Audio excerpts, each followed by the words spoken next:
आकाशवाणी पुणे. माधवी कुलकर्णी प्रादेशिक बातम्या देत आहे. ठळक बातम्या. अनुसूचित जाती आणि जमातीच्या राखीव कोट्यात उपवर्गवारी करण्यास हरकत नाही, सर्वोच्च न्यायालयाचा निर्वाळा. वर्ल्ड ॲग्रिकल्चर फोरमचं दुसरं जागतिक कृषी पारितोषिक महाराष्ट्राला जाहीर. लोकमान्य टिळक यांच्या पुण्यतिथीनिमित्त तसंच लोकशाहीर अण्णाभाऊ साठे यांच्या जयंतीनिमित्त राज्यभरातून अभिवादन. आणि महाराष्ट्राचा नेमबाज स्वप्नील कुसाळे याची पॅरिस ऑलिम्पिकमध्ये ऐतिहासिक कामगिरी, राज्य सरकारकडून 1 कोटी रुपयांचं पारितोषिक जाहीर. आता सविस्तर बातम्या. अनुसूचित जाती आणि जमातीच्या राखीव कोट्यामध्ये आणखी उपवर्गवारी करायला हरकत नाही, असा निर्वाळा सर्वोच्च न्यायालयाने दिला आहे. सरन्यायाधीश न्यायमूर्ती धनंजय चंद्रचूड यांच्या अध्यक्षतेखालच्या 7 न्यायाधीशांच्या घटनापीठानं काल हा निर्णय दिला. अनुसूचित जाती आणि जमातींमध्येही आर्थिक आणि सामाजिक स्तरांमध्ये प्रचंड विविधता आहे. त्यामुळे सर्व प्रकारच्या मागासवर्गांना एकाच गटात आरक्षण देणं योग्य नाही, असं न्यायालयानं म्हटलं आहे. त्याचं प्रमाण ठरवण्याचा अधिकार राज्य सरकारांना असून शिक्षण आणि नोकरीत अशा प्रकारचं आरक्षण त्यांना देता येईल, असं न्यायालयानं स्पष्ट केलं.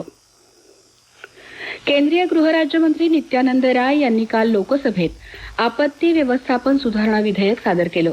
2005च्या आपत्ती व्यवस्थापन कायद्यात बदल करून राष्ट्रीय आणि राज्य आपत्ती व्यवस्थापन प्राधिकरणांची कार्यपद्धती बळकट करण्याची तरतूद या विधेयकात आहे.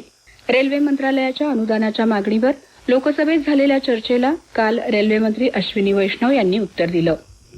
देशात रेल्वे अपघाताच्या घटना रोखण्यासाठी सरकार वचनबद्ध आहे. यूपीए सरकारच्या काळात देशात दरवर्षी साधारण 171 रेल्वे अपघात होत असत. त्या तुलनेत आता रेल्वे अपघातांची संख्या 68% कमी झाल्याचं ते म्हणाले.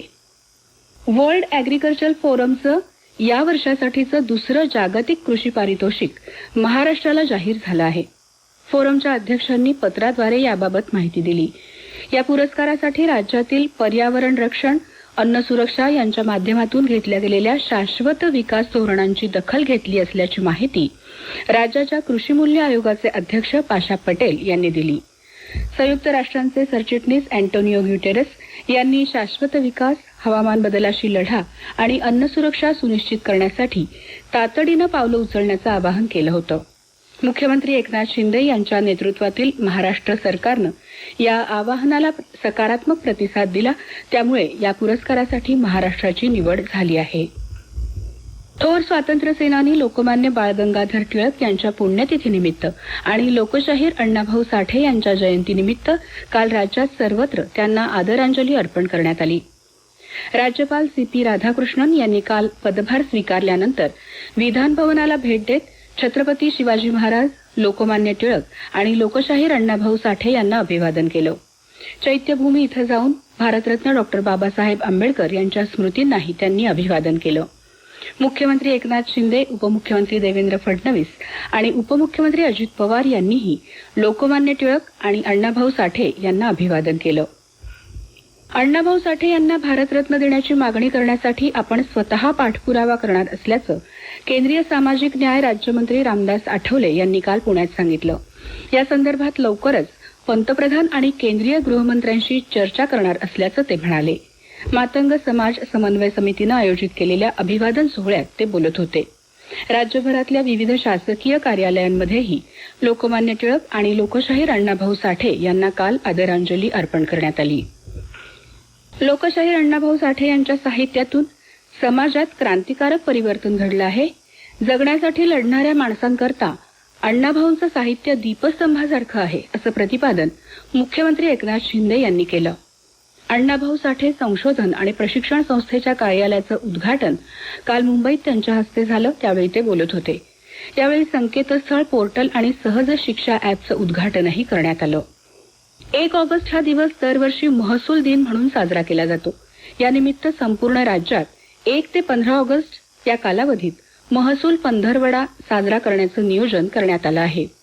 वाशिम, अहमदनगर, सिंधुदुर्ग, रत्नागिरीसह सर्वत्र काल महसूल दिन साजरा करून महसूल पंधरवड्याचा प्रारंभ करण्यात आला.